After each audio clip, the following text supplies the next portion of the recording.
WHO headquarters in Geneva. Welcome to COVID-19 press conference. As we have put in our media advisory, special focus today will be on maternal, child and adolescent health in the time of the COVID-19. Today with us we have Dr. Tedros, WHO Director General, Dr. Maria Van Kerkhove, Technical Lead for COVID-19, Dr. Mike Ryan, who is a lead on Health Emergencies Program, and we also have Dr. Anshu Banerjee, who is our Director for the Department of Maternal, Newborn, Child and Adolescent Health and Aging here at WHO. Dr. Tedros will introduce our guest speakers today, so I will give the floor immediately to Dr. Tedros. Thank you. Thank you, Tariq. Good morning, good afternoon, and good evening. WHO is a global organization, but we are also proud and active members of the cities and communities we live in. Since the 20th of March, Geneva's famous Jet d'eau fountain has been switched off while the city was in lockdown. Yesterday, I had the enormous honor of restarting the Jet d'eau as a symbol of the city reopening now that the number of cases has declined. I'm deeply grateful to the city and canton of Geneva for their hospitality and support for WHO and for illuminating the Jet d'eau in blue in honor of WHO and the United Nations. But although new cases here in Geneva are now in the single digits, we're continuing to see an escalating pandemic globally. As the pandemic accelerates in low and middle-income countries, WHO is especially concerned about its impact on people who already struggle to access health services, often women, children, and adolescents. The indirect effects of COVID-19 on these groups may be greater than the number of deaths due to the virus itself. Because the pandemic has overwhelmed health systems in many places, women may have a heightened risk of dying from complications of pregnancy and childbirth. WHO has developed guidance for health facilities and community activities on maintaining essential services, including for women, newborns, children, and adolescents. This includes ensuring women and children can use services with appropriate infection prevention and control measures and respectful maternal and newborn care. WHO has also carefully investigated the risks of women transmitting COVID-19 to their babies during breastfeeding. We know that children are at relatively low risk of COVID-19, but are at high risk of numerous other diseases and conditions that breastfeeding prevents. Based on the available evidence, WHO's advice is that the benefits of breastfeeding outweigh any potential risks of transmission of COVID-19. Mothers with suspected or confirmed COVID-19 should be encouraged to initiate and continue breastfeeding and not be separated from their infants unless the mother is too unwell. WHO has detailed information in our clinical guidance about how to breastfeed safely. WHO is also concerned about the impact of the pandemic on adolescents and young people. Early evidence suggests people in their teens and 20s are at greater risk of depression and anxiety, online harassment, physical and sexual violence, and unintended pregnancies, while their ability to seek the services they need is reduced. School and university closures can also have a dramatic impact on the ability of adolescents to access preventive services.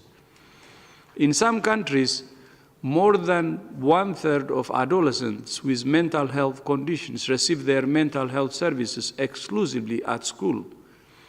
Millions of children who are fed through school meal programs also have reduced access to food.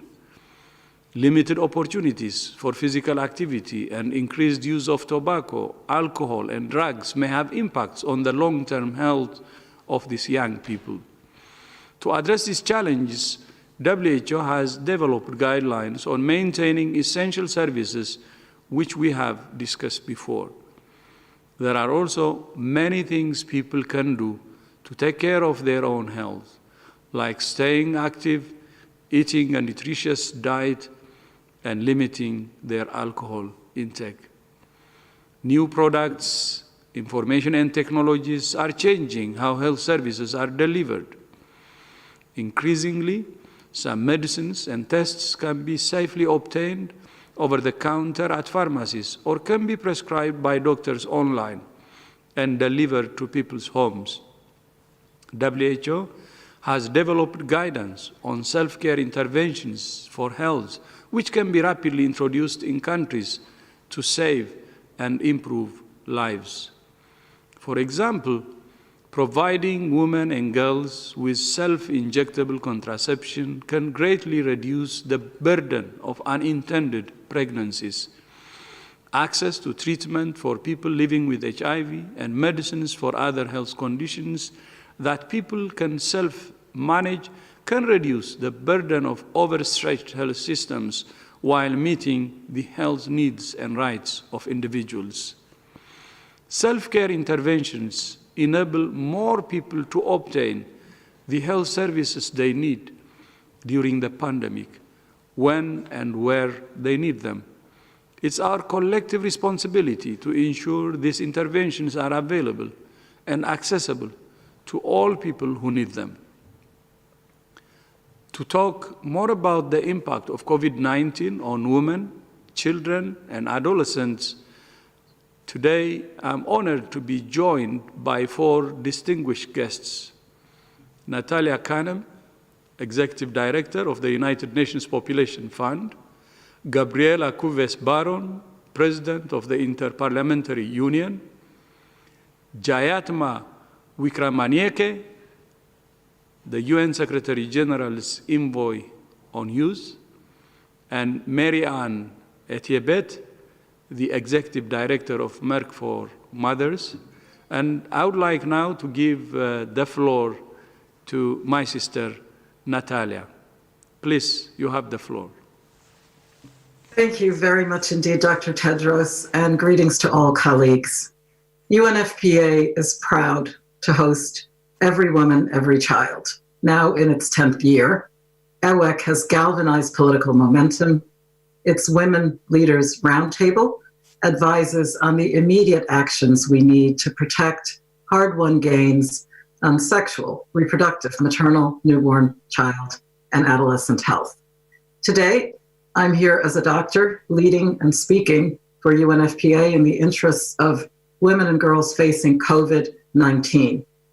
It is a very serious situation, and action is a must because the realities and the consequences of inaction have never been so stark wherever maternity and child health services are not functioning or only partially functioning. In over 150 locations around the world, every day UNFPA reaches out to women and girls with reproductive health and violence protection services, bringing to life the care, including in humanitarian settings, through the rapid response mechanism UNFPA leads. With COVID-19 affecting health systems, many pregnant women are being cut off from reproductive health care. Many thousands could die from preventable complications of pregnancy and childbirth. Women like Zainab, she delivered a daughter at home with absolutely no help. There was no midwife, no doctor. The maternity facility closest to her is closed down. And sadly, Zainab hemorrhaged to death after the birth. We must do better.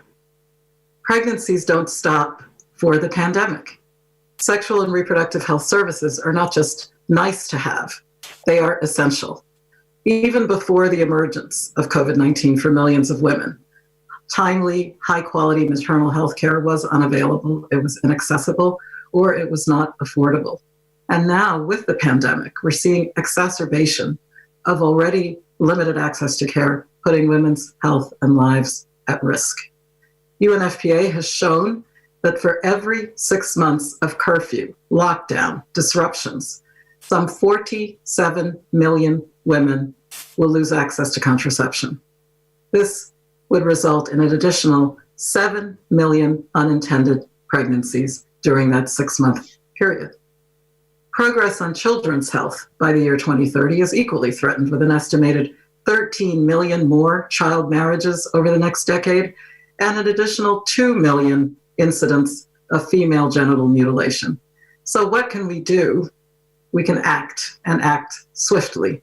Countries making sexual, reproductive, maternal, adolescent, and newborn health services universally available and declared essential during the pandemic. For UNFPA, the COVID response hinges on services and on data. First, uninterrupted sexual and reproductive health services, so midwives and other health personnel get the personal protective equipment, PPEs, that they need. Second, we are helping to keep the supply chain going for on-time delivery of contraceptives, maternity drugs. We're providing dignity kits with menstruation necessities and other reproductive health commodities. And third, and certainly not least, we are joining WHO and others in sounding a red alert to stop gender-based violence and to give timely assistance for women and girls who are now trapped in abusive situations because of COVID. It's truly an emergency, a pandemic within the pandemic. Everybody, men especially, has a special responsibility to stop gender-based violence in its tracks once and for all. So UNFPA, working with the World Health Organization and other partners to maintain supply chain continuity, to leave no one behind, using technology, telemedicine, hotlines, and certainly to provide mental health counseling. UNFPA is gathering disaggregated data to support governments to identify and reach those most in need during the pandemic, including elders and people with disabilities. During this first ever International Year of the Nurse and Midwife, UNFPA salutes the world's midwives. Dear midwives of the world, you are the unsung heroes on the front lines of this COVID crisis, and you're essential when it comes to maternal and community health services. To ensure safe pregnancies and births for everyone, everywhere, to provide contraceptive services and information to young people, to prevent unintended and teenage pregnancies, and to prevent unsafe abortion, all major causes of preventable maternal death.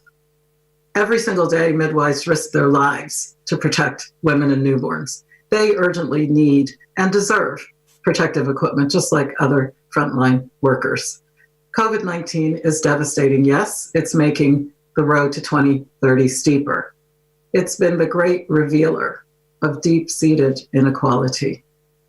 And yet, I believe the pandemic's effects around the world is giving us a unique opportunity to recast how we do things, to reimagine health systems, to recalibrate people-centered care, and as Secretary General Antonio Guterres says, build back better, with political leadership at the highest levels, with earmarked resources, with disaggregated data, and with hard work.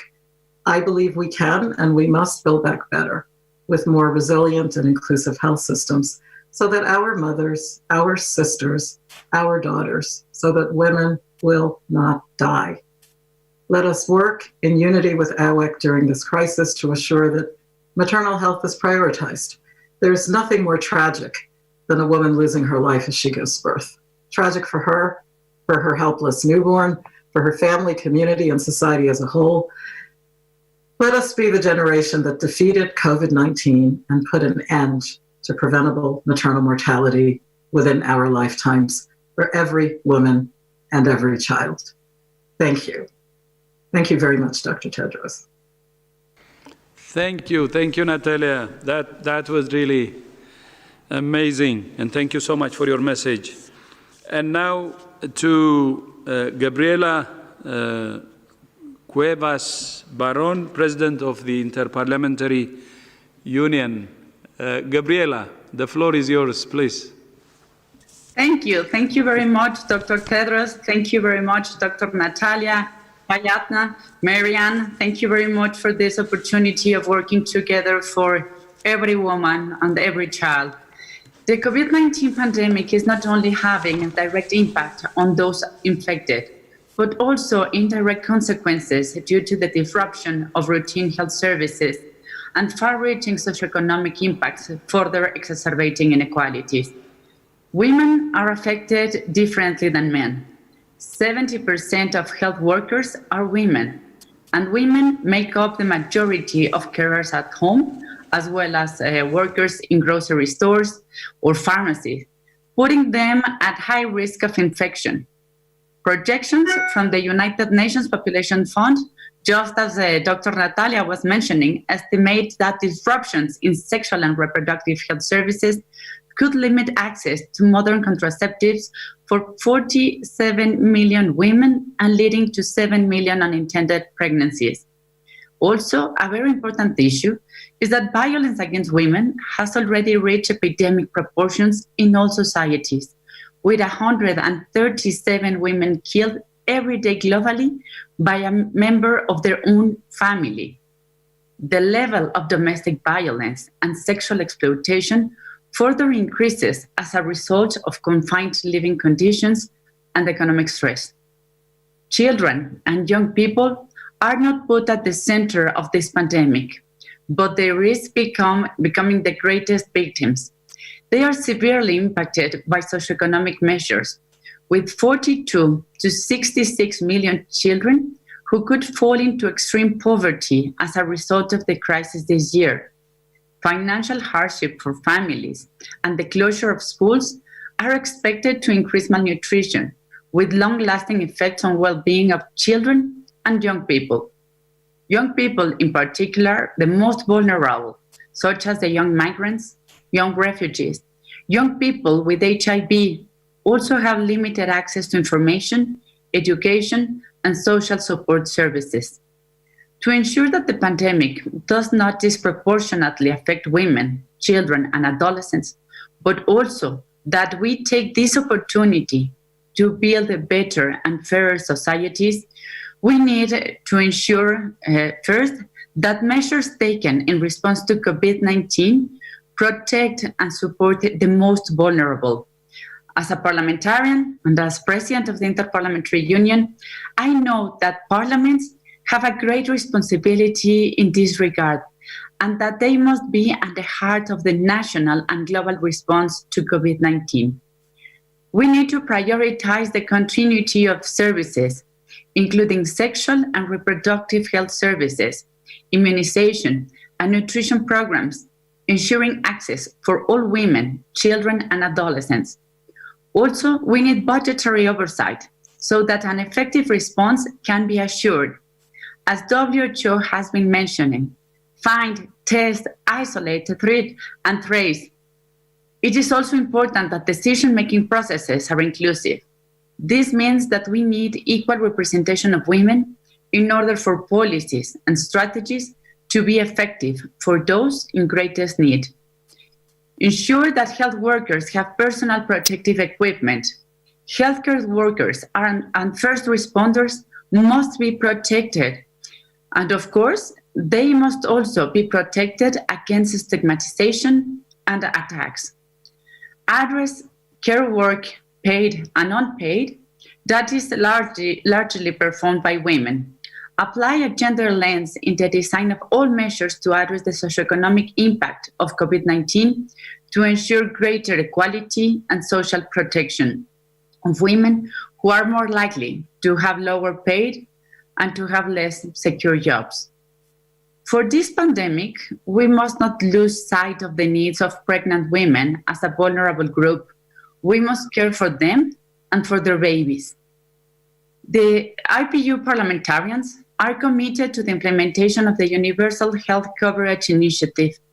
This initiative represents an opportunity to promote a comprehensive and coherent approach to health through health system strengthening. This initiative has its basis on the belief that all persons and all communities should have access to quality essential health services. Governments must ensure the safety and well-being of children.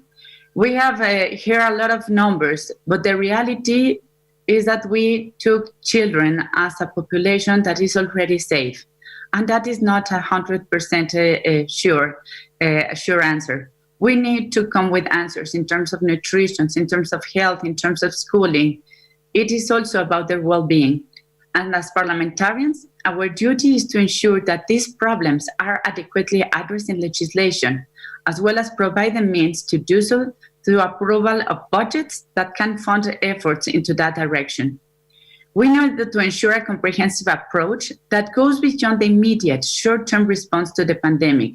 Yes, it is very much needed. We need an answer and a solution for the pandemic, but also we need a plan. We need measures to address the root causes of gender and social inequalities that must be at the center of efforts by parliaments, governments, and all other actors during and after COVID-19. This includes addressing financial, cultural, and legal barriers to access health, improving nutrition and access to education and information, including on sexual and reproductive health and rights. The time for action is now. We have a collective responsibility to protect and promote the health and rights of all women, children, and adolescents. In the face of this pandemic, we cannot continue business as usual, and we must take this opportunity to finally drive the changes needed to transform our societies for women, children, and adolescents. From the Interparliamentary Union, we are fully committed on having parliamentary responses to COVID-19 and to build better societies after this pandemic. Thank you very much for having us and working directly with the parliaments. Muchas gracias. Thank you very much. Now we proceed to the next speaker, and I have Jayatma Wickramanayake, who is the Secretary General's envoy on youth. You have the floor, Jayatma. Please proceed. Thank you very much, Dr. Tedros. And with time, you have gotten so much better at pronouncing my surname. So congratulations on that. As you said, Dr. Tedros, we are all impacted by the COVID-19 pandemic, regardless of our age. And the health and non-health impacts of the COVID-19 on adolescents and young people are proving to be significant and long-lasting. The pandemic has exacerbated, as we all know, the existing vulnerabilities and inequalities, but we are also witnessing the fact that the impact of COVID-19 and will continue to be felt most harshly by the adolescents and young people of this generation, already who are starting their lives in difficult or disadvantageous circumstances, like young refugees, young migrants, young LGBTIQ people, young people in detention, young people living with disabilities, young people living with HIV, and young people living in poverty are disproportionately affected. So I'll touch upon what are the impacts of health, particularly the impacts of sexual and reproductive health on adolescents and young people. Research indicates that children and adolescents are just as likely to become infected as any other age group and can spread the disease.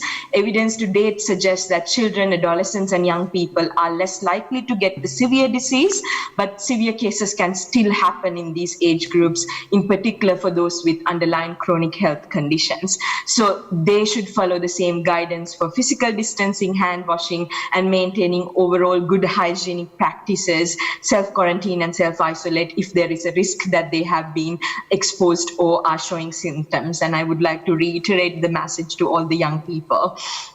The COVID-19 response is already putting immense stress on health systems around the world.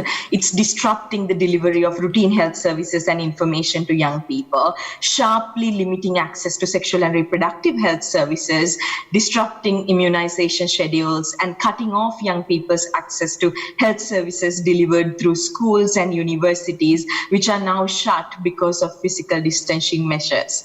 So as the pandemic spreads to low-income and lower middle-income countries, which have disproportionately large numbers of young people and comparatively weaker health systems, direct and indirect health impacts on adolescents and young people will likely increase.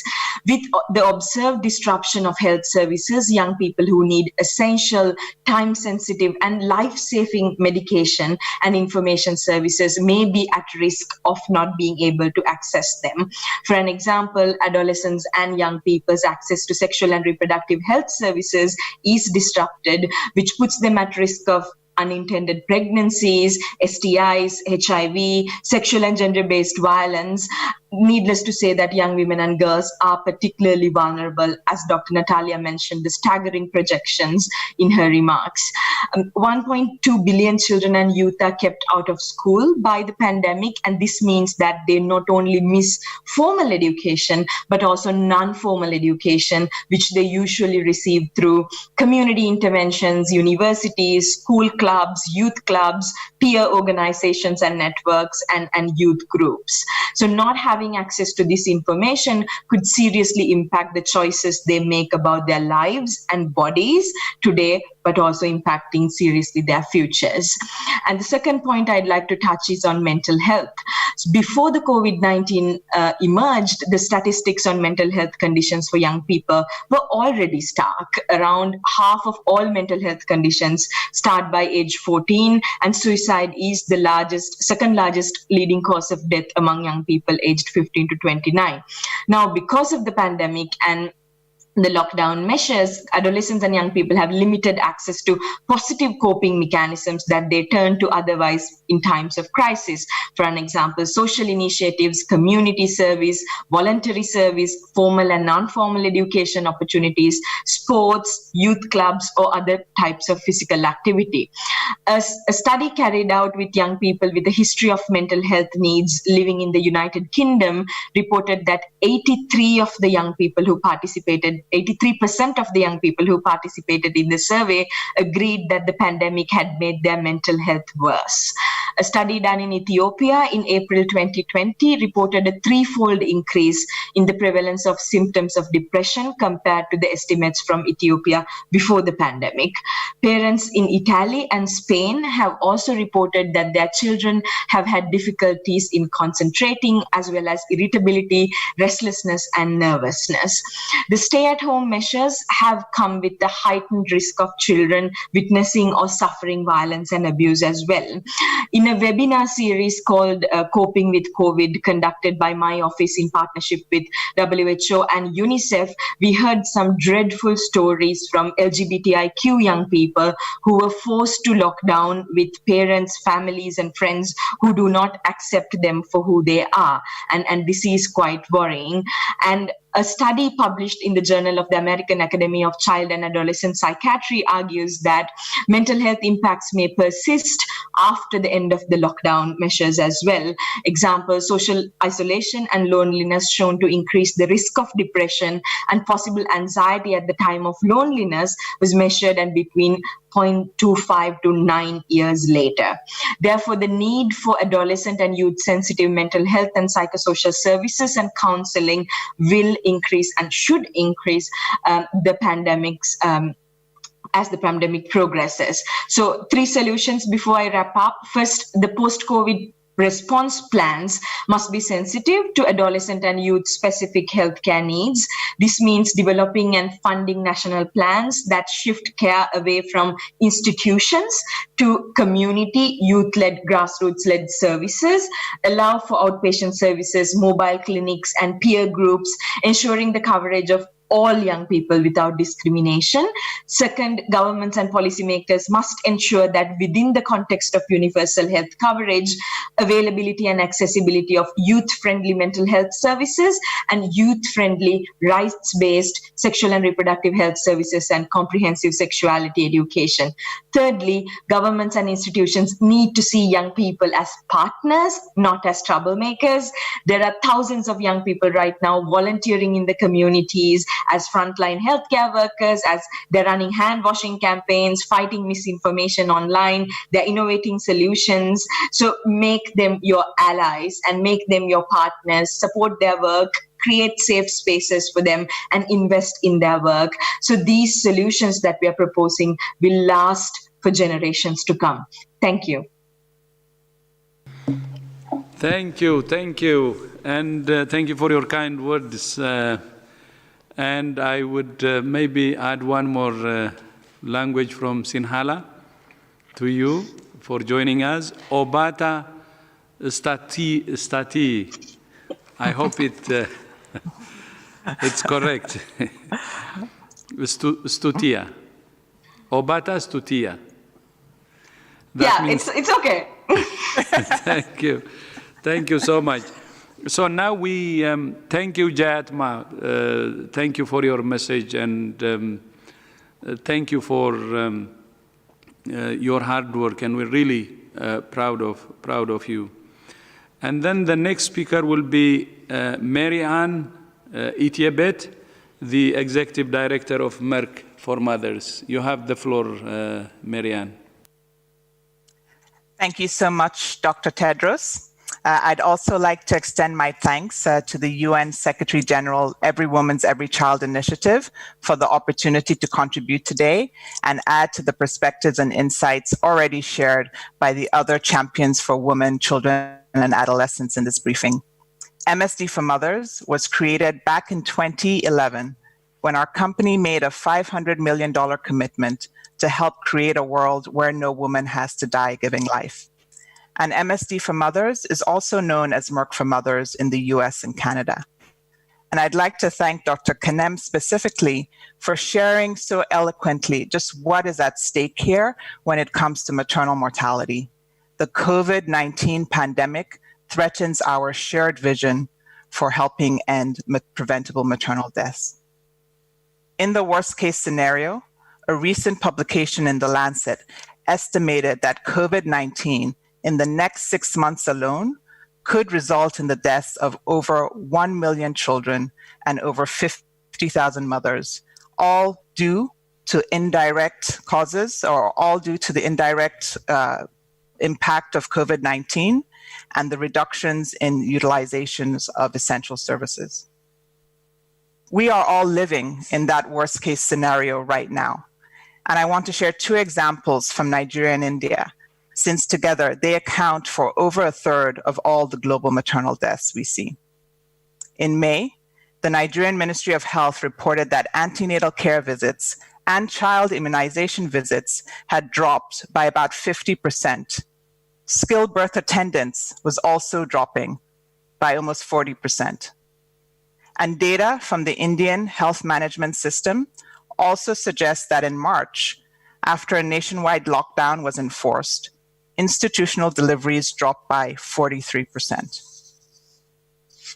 We have already learned from the affected West African countries how Ebola wiped out 28 years of progress towards maternal, child, and adolescent health goals.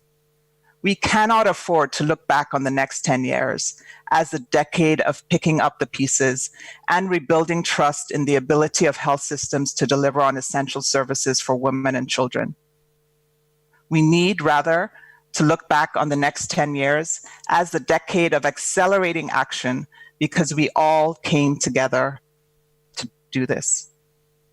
We need to recognize that funding for essential services for women, children, and adolescents will continue to come under increasing pressure. But we can build on pre-existing institutions, including those like the World Bank's Global Financing Facility, whose core mission is to ensure sustainable health financing for these goals. MSD for Mothers is proud to be part of the GFF, which is currently supporting 36 countries to scale up access to comprehensive primary healthcare services, which are critical for effective pandemic preparedness and response. COVID is also teaching us other hard truths. It has exposed societal fault lines around gender, racial, and ethnic inequities, and our inability to deliver on essential services for the most vulnerable, marginalized, or disenfranchised is not just a reflection of the fragility of our health systems. It's also a reflection of our societal values. We need to ensure that in our responses to COVID, we do not exacerbate inequities in health outcomes, including those inequities we see in the US and around the world due to systemic racism. As the global community mobilizes action against the pandemic, we need to recognize that it is not just about making the right decision for the moment, but it is also how we make the right decision in the moment for the future. We will need multi-sectoral partnerships. We will need to support an innovation ecosystem. And we will need to remember that health systems should not end at the facility, but they should end with the person, wherever they may be. Regarding that first point of ensuring that we are leveraging the strengths of all sectors to augment government responses, one potential solution includes leaning into the capacity of local private sector, whether it be the local private providers, the physicians, the nurses, the midwives, the supply chain distributors, the lab techs, who can help deliver healthcare, or whether it's leaning into social innovators who are creating digital solutions so we can better communicate with patients, and even local industry who are helping to manufacture essential PPE that our healthcare workers need, 70% of whom are women. We are seeing this, for example, in South Africa, where the government is including local private sector in their strategic response plan. Partnership is critical in all we do. MSD for Mothers is a board member of the Partnership for the Maternal, Newborn, and Child Health Group, which is the world's largest multi-sectoral alliance for these issues, with more than 1,000 members and led by board chair Helen Clark, the former Prime Minister of New Zealand. We are all standing behind a new 7-point call to action to protect and improve women, children's, and adolescents' health, not just during COVID, but also beyond. And all of these champions in civil society, in government, the private sector, the health professional associations, youth groups, donors, academia, the UN, and more will all be gathering virtually at the PMNCH Summit in July to drive multi-sectoral action for women, children, and girls.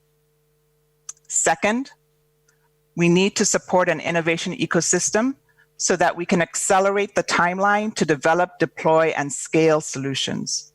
Solutions that are not only needed to control the pandemic, but solutions that can also help us deliver essential services efficiently, at a high level of quality, and at scale.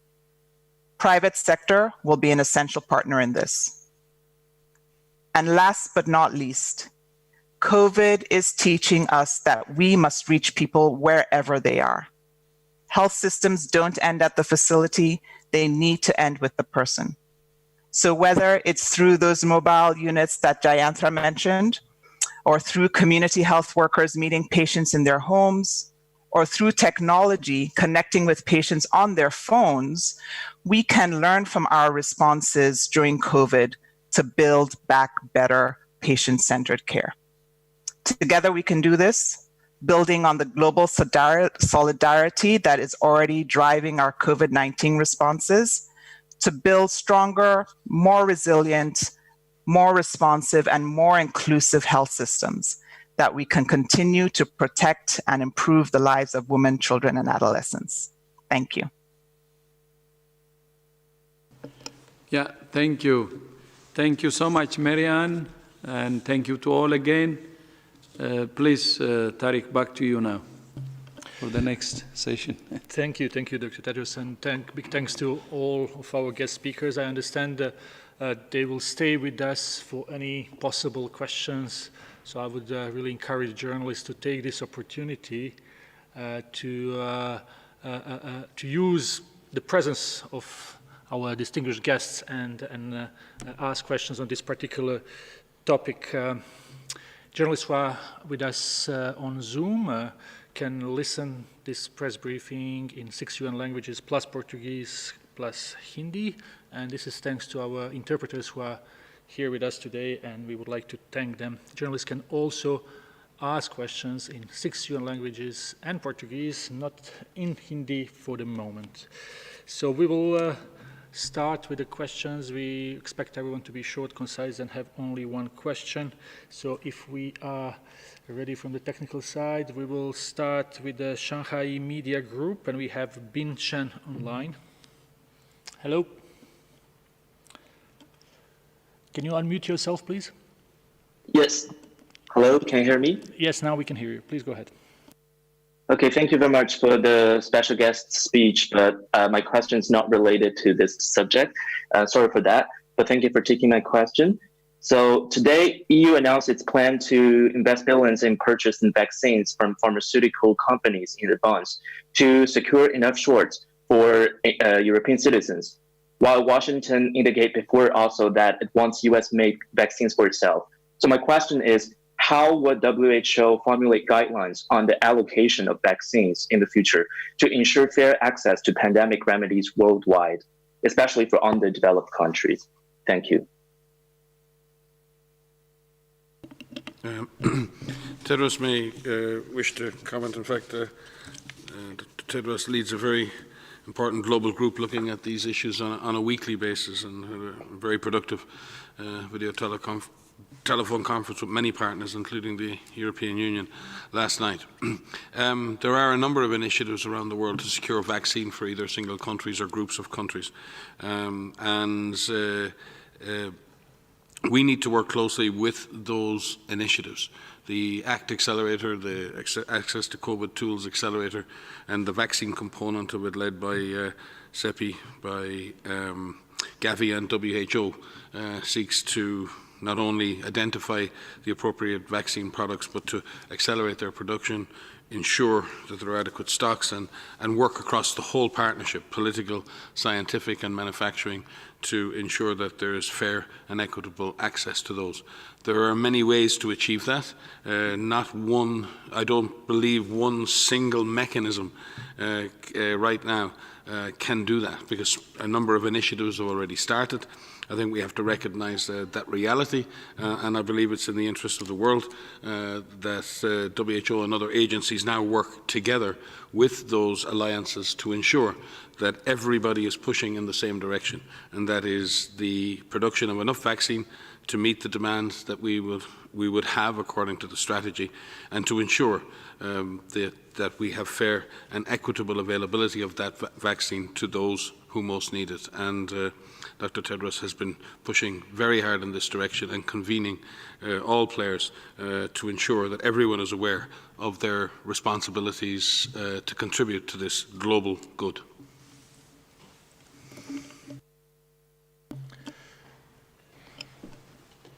Thank you, Mike.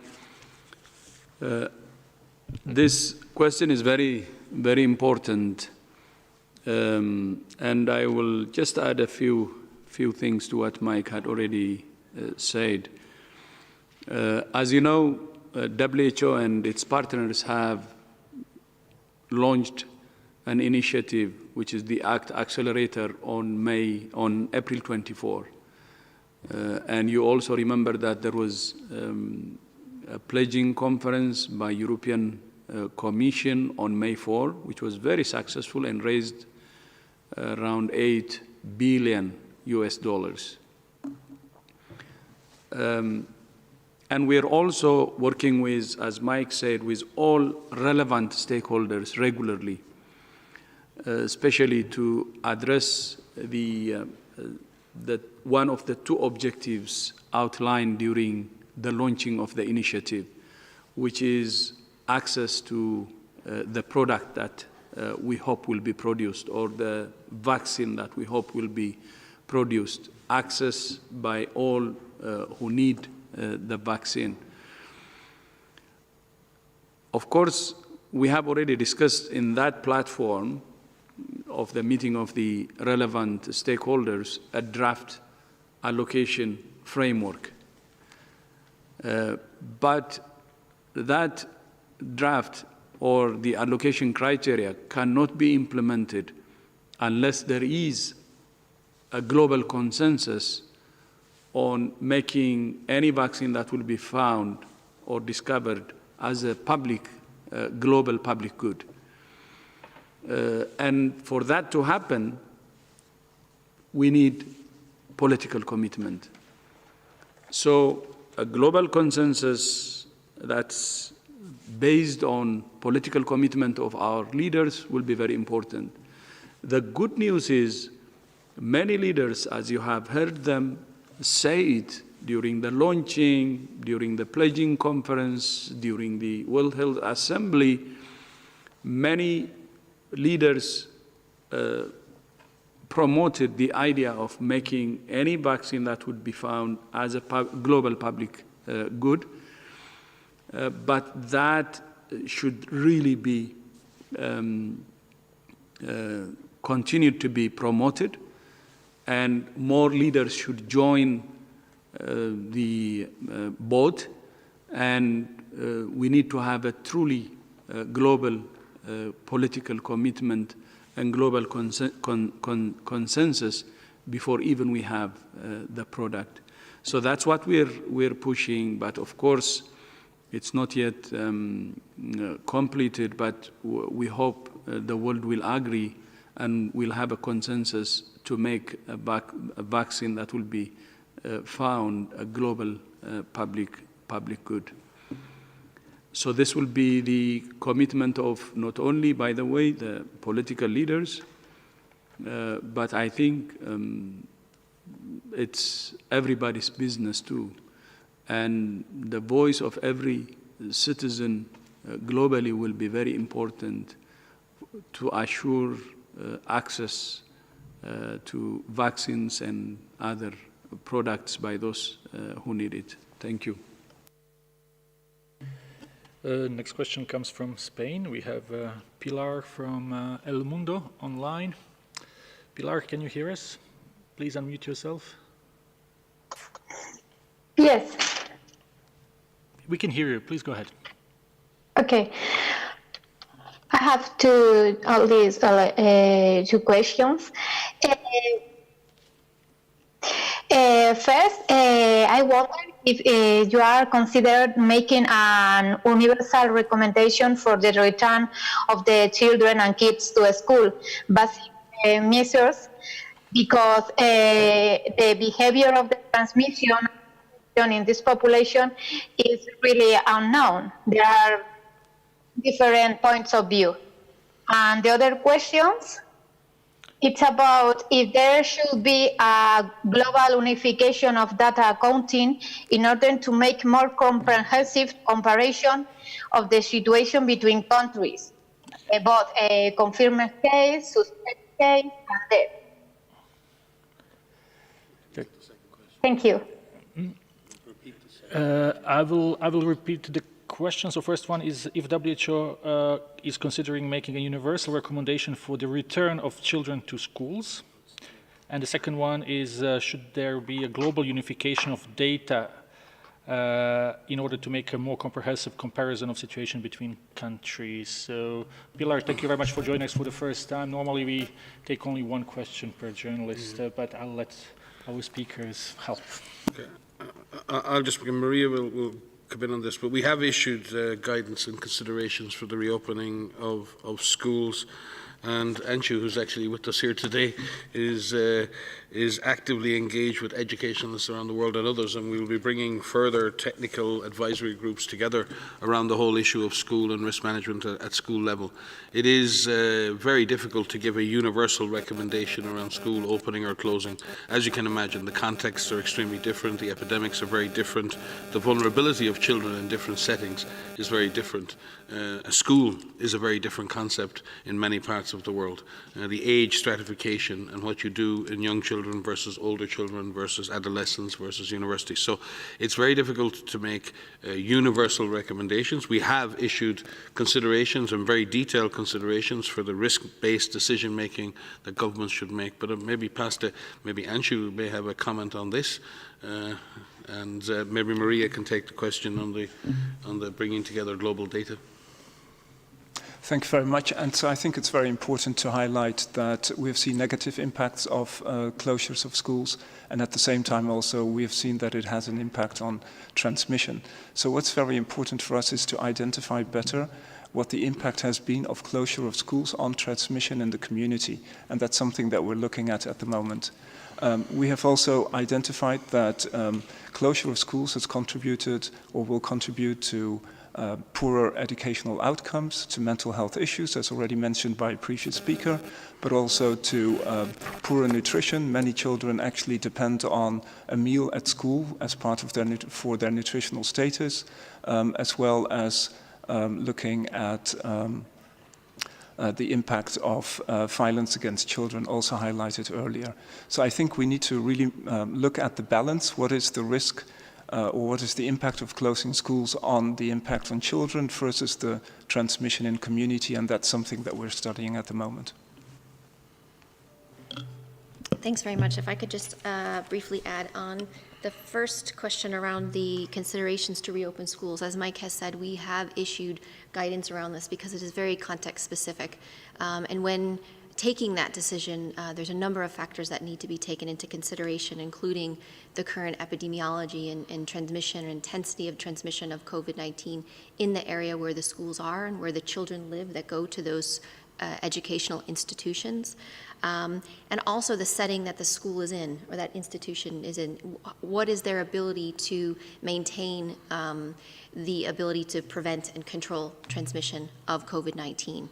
And so what we've done is we've tried to outline these considerations to help the decision makers take the decision of when and how to open those, looking into the school policies, the resources, the infrastructure that the school has, the policies not only for the school staff but for the students themselves, looking at the different behavioral aspects or the age considerations. Obviously for younger children there are different considerations for those that are at university or even in a high school level, looking at hygiene and environmental cleaning within the facility itself, looking at the ability of the system, the school system, to be able to screen for cases, detect cases. What is the plan if you do find a case through the school itself? Education and communication through the parents and the students themselves. So not only talking to students, but listening to students and feeding that back into the plan.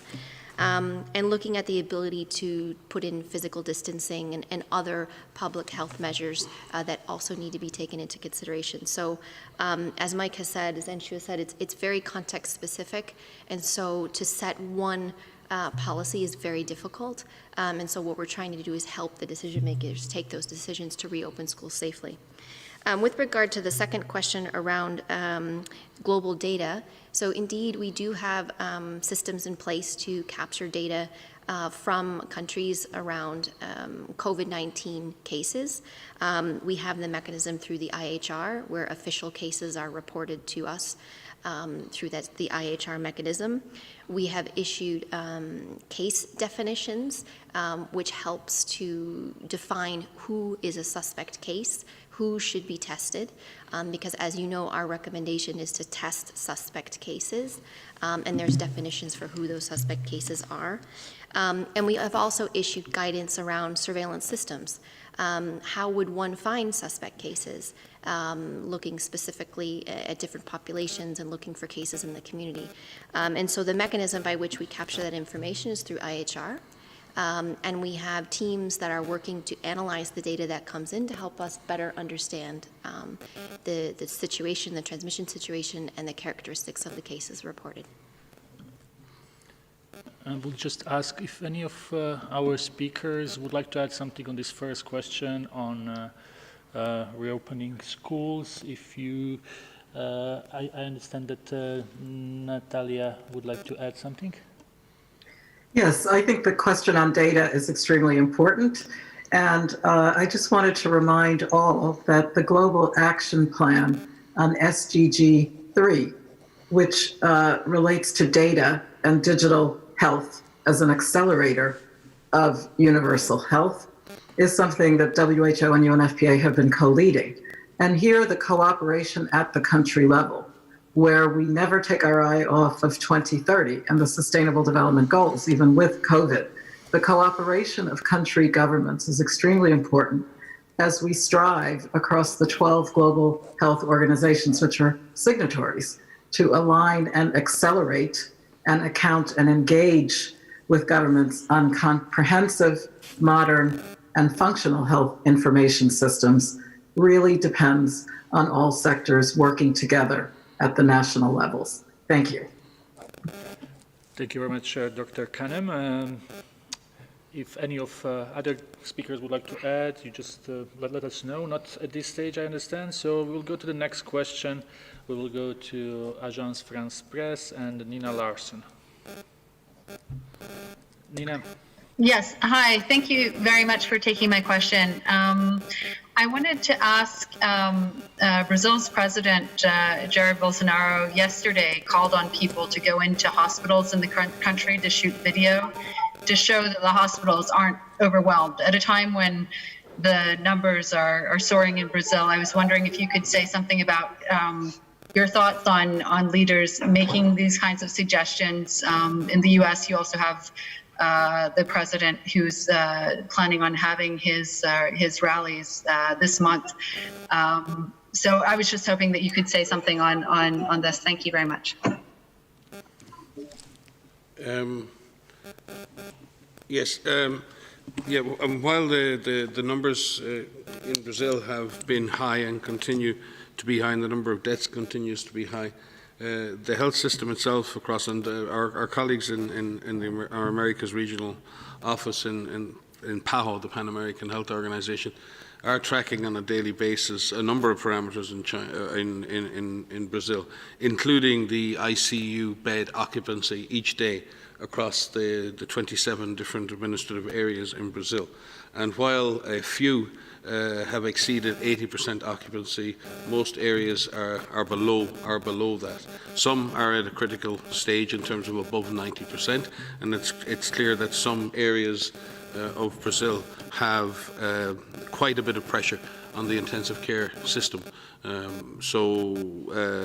The system as such, from the data we see, is not overwhelmed, but certainly in certain parts of Brazil there's a significant pressure on the intensive care unit bed occupancy, and again we commend the brave frontline health workers, doctors, nurses and others who continue to provide that service in so many different facilities across Brazil and across the world.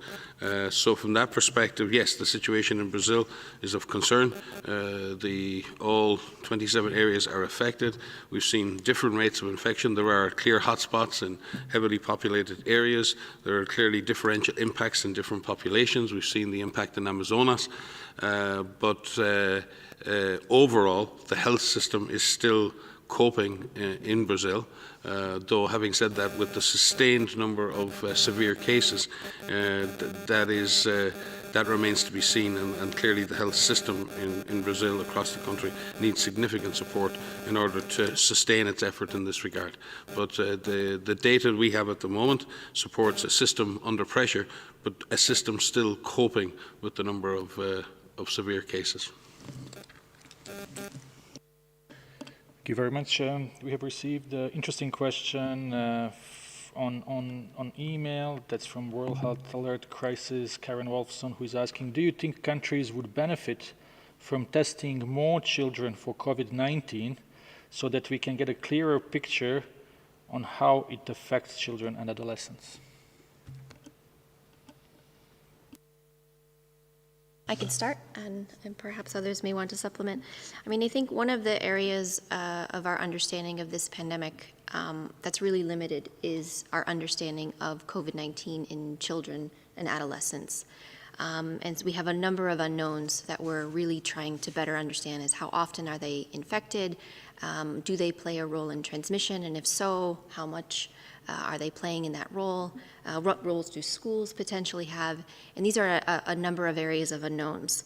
And certainly there are some surveillance in children is important. Surveillance in all different populations is important. And there are a number of other ways in which data that could be collected for children, particularly with schools reopening in some areas. And we should note that in some countries, schools didn't close.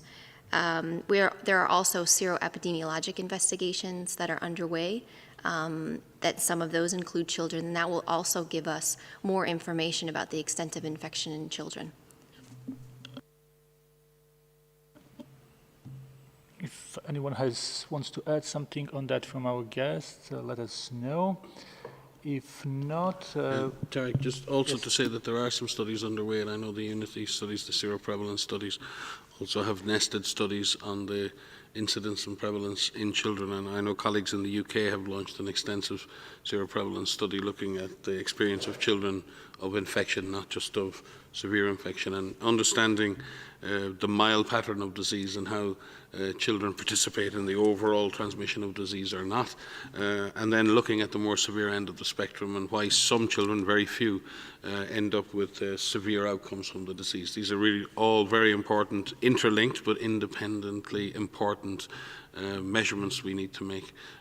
And notwithstanding what Anshu said, there are other negative impacts of this COVID-19 pandemic on children which may not be measured in serology and they may not be measured in hospital admissions, but may be measured in educational attainment, in psychological stress, and in disruption to important developmental milestones that we all hope our children reach at the appropriate time. Many thanks. We'll go to the next question. It's Jim Rue. Actually, if I Yes, please go ahead. just interject very briefly, this is really a crucial question in terms of surveying the epidemiology of where we're going. But the bottom line is, how will we pay for the additional testing once available? And Gabriela may wish to speak to the importance of parliamentarians as the budget setters on the ground where it counts. The guidance is there and the invitation to do things is there, but what really turns into action is what countries decide. So I'd like to be very clear in the role of parliaments in influencing the budget allocation if we need more testing among an adolescent or a child age group. And there are barriers to resource mobilization at a time when economies are struggling and worried. So I think not just the policy barrier, but also the financial barriers are part of that discussion of how do we practically get the job done. Thank you. Thank you very much, Dr. Kanem. If I Yes, may, please, go ahead. Thank you very much, and thank you, Natalia, for bringing parliaments and parliamentarians to this conversation. Indeed, we have a very important role here when it comes to budget allocation. And I would like to separate two issues. I think, and as a parliamentarian, not only as president of the IPU, but as a parliamentarian, I think that we need to see if the budget that was designed for 2020 is still working for parliaments. Honestly, I don't think so, because most budgets were designed in 2019.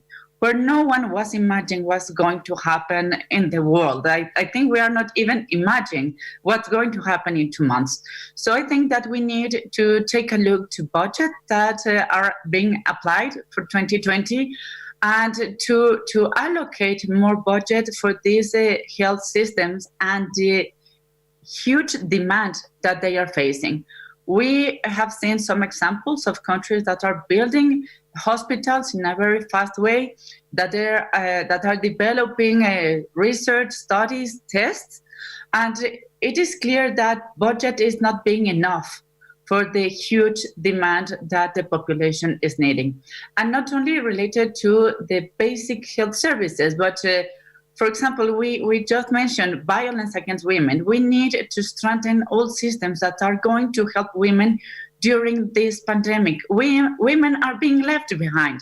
They are not protected at home, they are not protected at work, and they are 70% of the health workers. So we need to put women, adolescents, and children at the center, because, allow me to speak as a politician, but not a medical doctor.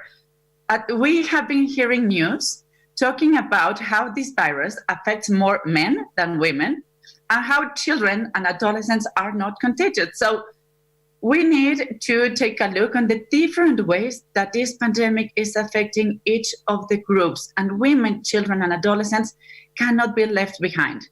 And the other issue is, what are we going to do with the next budgets?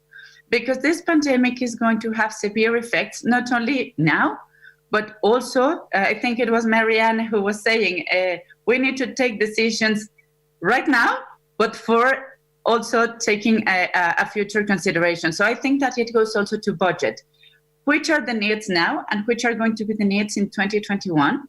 Because it is clear, and I think almost all countries are going to face that reality. I think that was part of what Natalia was saying.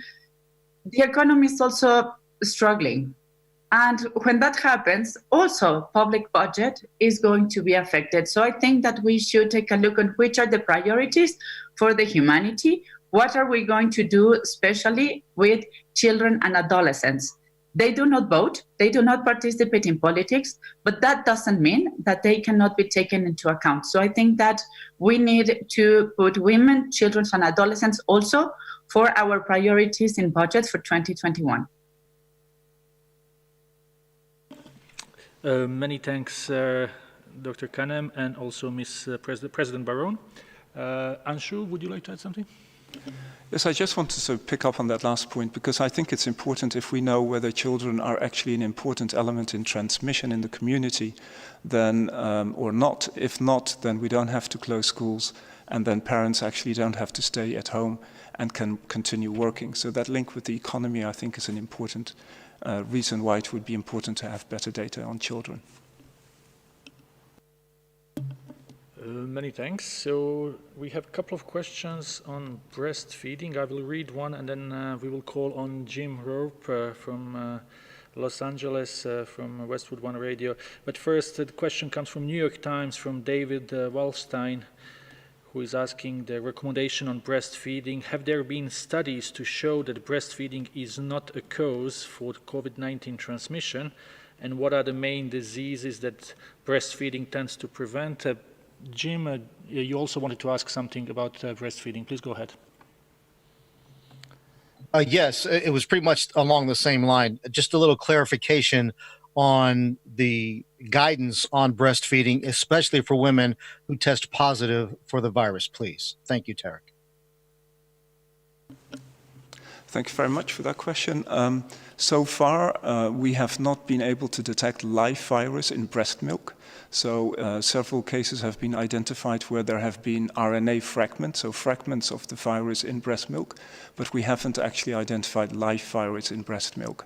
And so the risk of transmission from mother to child, therefore, so far has not been established.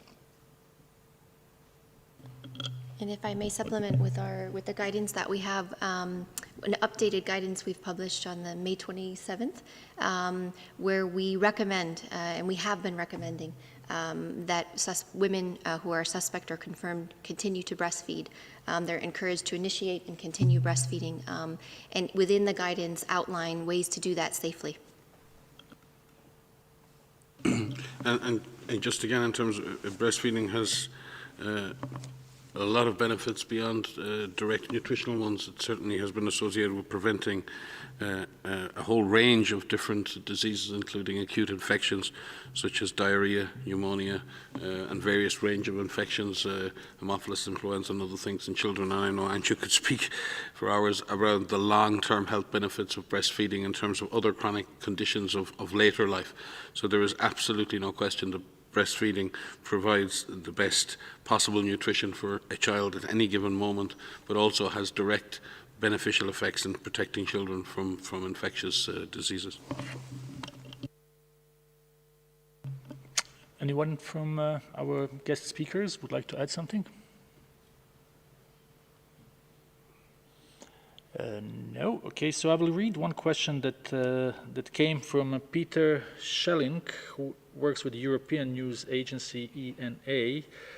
What's WHO recommendation on the vitamin A supplementation for preschool-aged children in the context of COVID-19?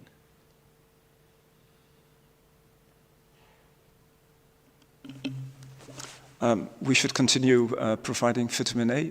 It's an important vitamin deficiency that can be prevented by supplementing vitamin A, and there's no reason not to do so. Okay, thank you very much. So we will try now to go to next edition newspaper in Nigeria, and we have Adeze Oyokwu with us. Adeze, please unmute yourself. Okay. Yeah, thank you very much. Yeah, my question is on easing lockdowns in African countries due to poverty and pressure from business owners. My question is to you, DG, should African governments ease lockdown now because infection is still rising? And this situation may affect mothers and babies, considering that the health systems in Africa, especially in Nigeria, are very, very poor, and that in traditional societies and rural communities, women bear the burden for caring for the home. So how do African governments, factor in the role of women into this COVID-19? These are even the SDGs. Thank you for having me. Thank you, Adeze, for this question. We had a very bad sound, but if I understood the question, it's how African governments should deal with easing the lockdowns in the context of increasing number of infections and the consequences it has on women and children.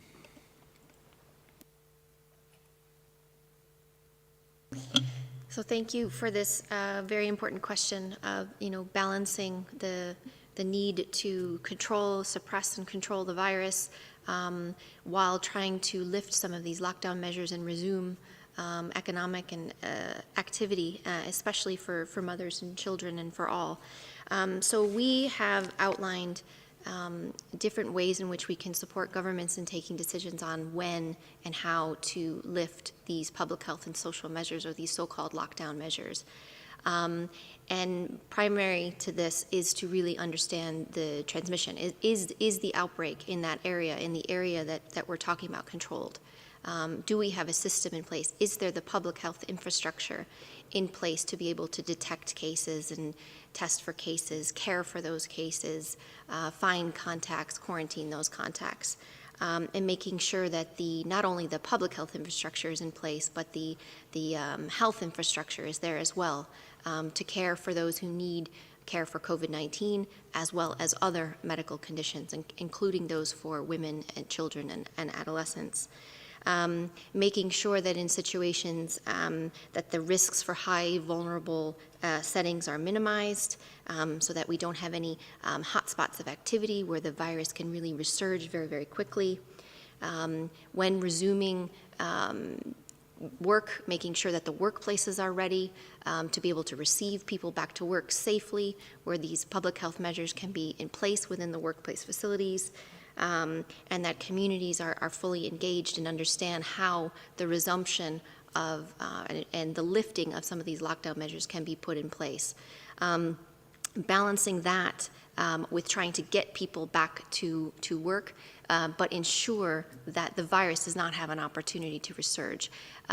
We are learning from a number of countries who are trying to do this. They're doing it in a very slow way. They're doing it in a controlled and a deliberate way, where maybe the resumption is not happening all at once in a country, but it's happening in different parts of a country, perhaps where the virus is actually controlled. And we are looking to do more in-depth work with countries to better understand how they've done this. Not only how these measures were put in place, but how they were lifted and how they are done safely. Thank you very much, Dr. Van Kerkhove. Our guest speakers, if there is anything you would like to add, so just please proceed right now. If not, we will go to next question, and next question comes from India, and we have India TV, and we have Nidhi Taneja with us. Please unmute yourself.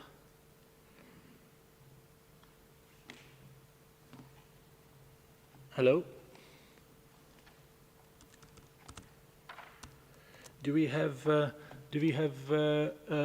India TV online? Seems it's not the case, so we will go to Bayram, our Geneva-based colleague from Anatolia News Agency. Bayram. Thank you very much for taking my question. Mr. Tedros, do you think there is a danger it could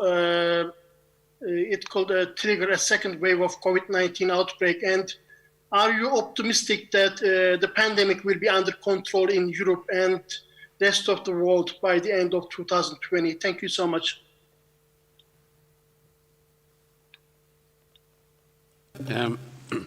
I think, well, first and foremost, most of the world right now is still very much in the throes of the first wave of this pandemic.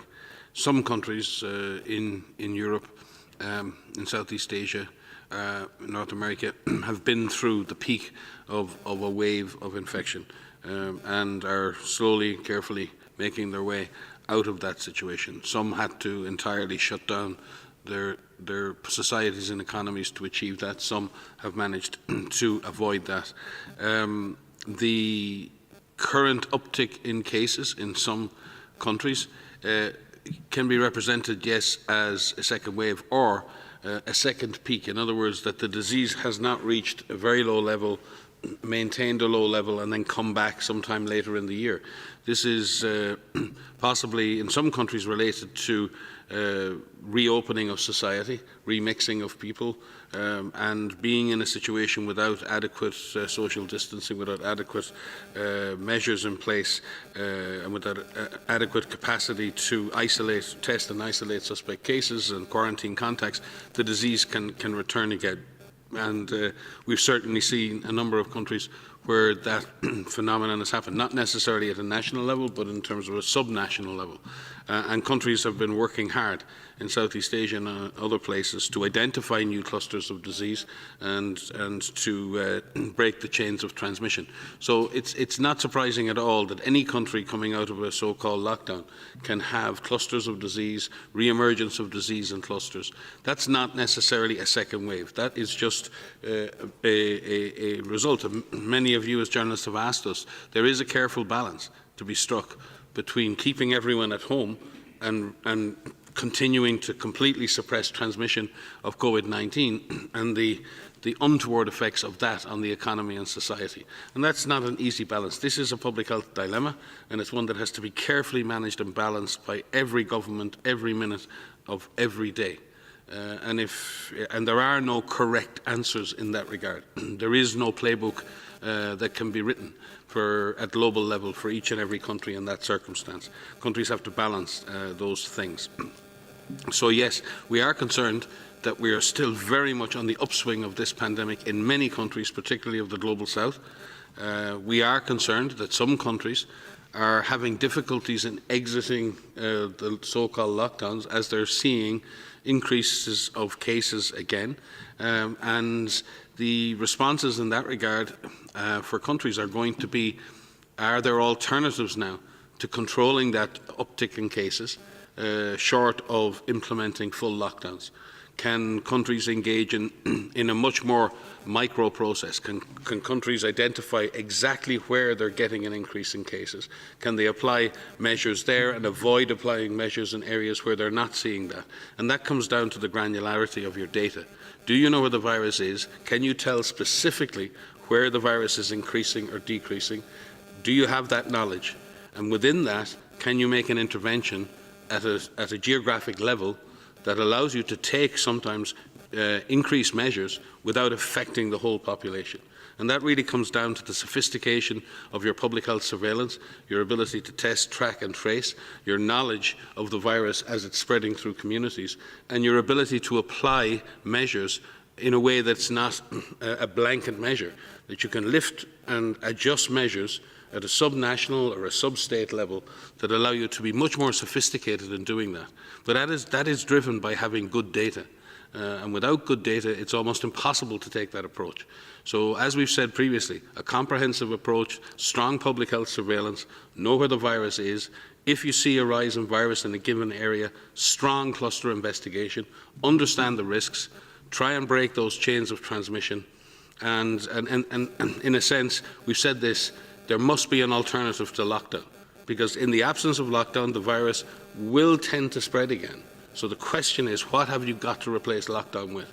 And what we have now in the absence of a vaccine is good public health surveillance, a strong relationship with communities, so they know how to protect themselves and they're empowered to protect themselves. They're given the resources, the education and the materials to be able to do that, and that we in the health sector support them by putting in place the necessary surveillance, and we apply measures in as much as possible, the minimum measures to control the disease at the lowest possible level geographically.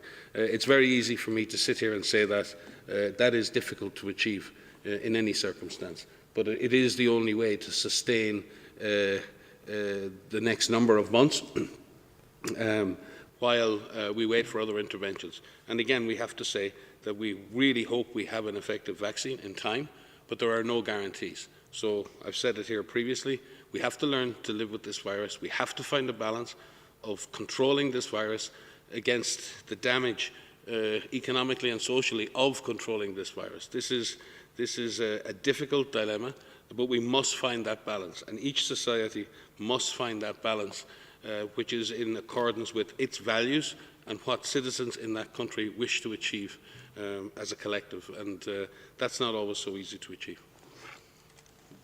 Yeah, thank you, Mike. And there is another dimension I would like to bring to this question.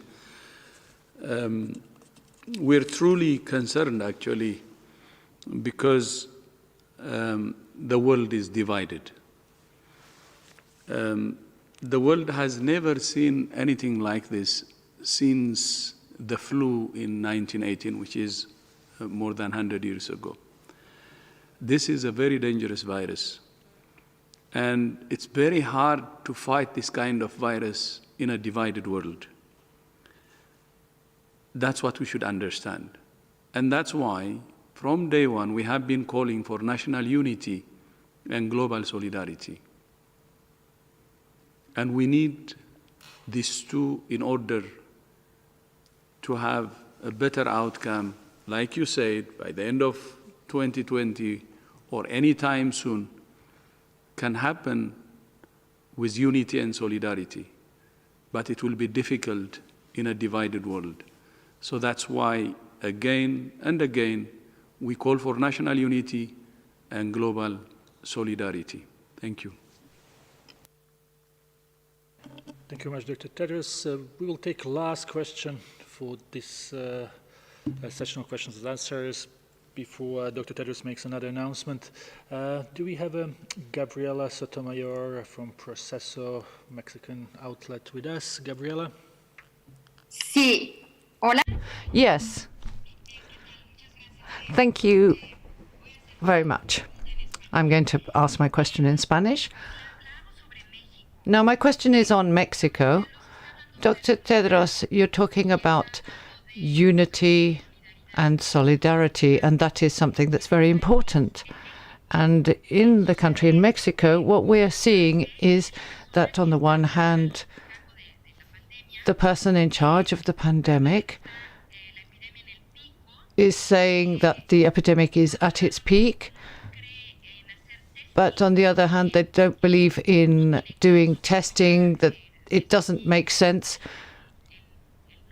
when we have this number of cases. But then on the other hand, the President of the Republic is encouraging people to go out again and to stop being afraid and to to ease the lockdown. So there's not really unity there, and the situation in the country is very worrying. So I'd like to hear your opinion. Thank you.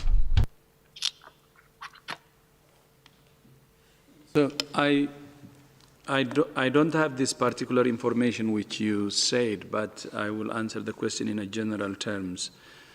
And of course, repeating what I said earlier. At the national level, we have been saying it many times that there should be a national unity and that countries should unite in their borders across party lines, across phases, across ideologies, or whatever differences we have. This virus exploits the cracks between us. This virus exploits the division between us.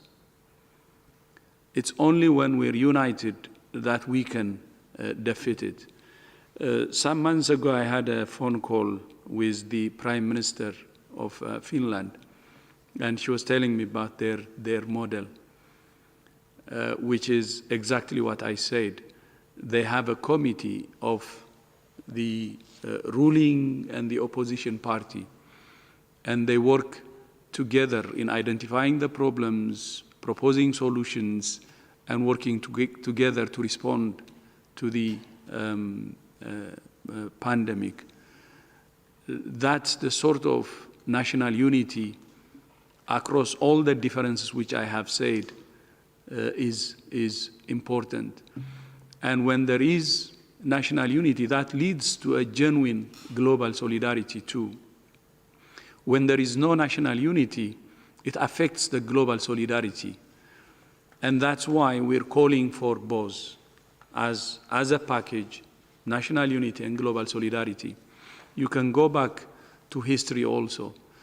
When the world unites together to fight a common disease or a common virus or other health problems, it succeeded. When it united across ideologies or other differences it had. So we should learn from history. That's what we're saying. And this is a very dangerous virus and something that is causing serious damages to lives and livelihoods. And this has to stop.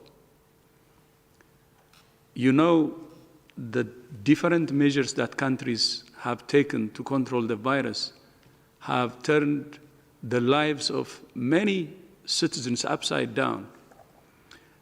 Normally, we see its impact on health or on lives, but its impact on livelihoods is even more serious. I know millions have lost their jobs, and we know many have lost their livelihoods. And we said it many times, an invisible but a very small virus is causing havoc. And we said it many times that this should be a humbling moment. This is when we're asking and when we need to really reflect and see humility as the main way to get out of this problem. For any individual person or any nation, weak or strong, poor or rich, it's a humbling situation. So that's why we're saying enough is enough. Our fear is, as we have said, although it's declining in Europe, it's increasing in other parts of the world. And even Europe cannot be safe because the virus can be reintroduced even to Europe back. No one is safe until everybody is safe. And that's why the unity and solidarity is important. We cannot fight this virus in isolation. By looking inside and taking care of our respective countries only, we should think globally too. That's why in addition to the national unity, we need global solidarity to deny the virus any cracks, any division. So the question, Gabriela, you asked is very, very important. And the most important factor in this fight is national unity and solidarity. Otherwise, with the increasing number of cases that we see now,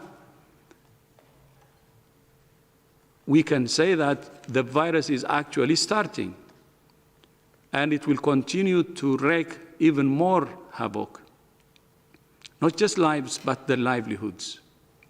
So that's why we need unity and solidarity and fight it together. I thank you. Thank you, Dr. Tedros. Dr. Tedros, maybe I could just add some specific data on Mexico. There've been nearly 130,000 confirmed cases in Mexico, with over 15,000 deaths so far. Of the 10 countries reporting the highest number of cases in the last 24 hours, Mexico ranks 7th. And of the 10 countries reporting deaths in the last 24 hours, Mexico ranks 3rd. So the situation in Mexico is clearly difficult. It is challenging.